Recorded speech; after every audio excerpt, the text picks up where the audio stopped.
সম্মানিত ভিউয়ার্স, আসসালামু আলাইকুম। সবাইকে নববর্ষের শুভেচ্ছা। আমি আপনাদেরকে আজকে 0 বয়সের অস্ট্রেলিয়ান ঘুঘু ছানার হ্যান্ড ফিডিং করা দেখাবো। প্রথমে 5 ml পানি নেবেন এবং এই যে পাউডারটা দেখতে পাচ্ছেন, এই পাউডারটা যতটুকু পরিমাণে পানিতে মিশে ততটুকু পরিমাণে নেবেন। নেওয়ার পরে একবারে লিকুইড করে ফেলবেন যাতে সিরিজের মধ্যে আসে।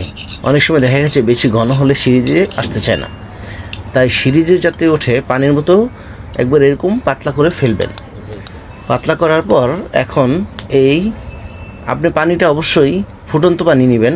ফুটন্ত পানিতে খাবারটা তৈরি করবেন যাতে ফাঙ্গাস যদি খাবার থেকেও থাকে সেটা মরে যাবে।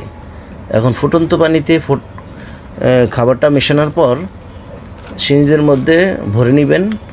ভরে নেওয়ার পরে এখন অস্ট্রেলিয়ান ঘুঘু ছানার বেবিটাকে আপনার হাতে নেবেন।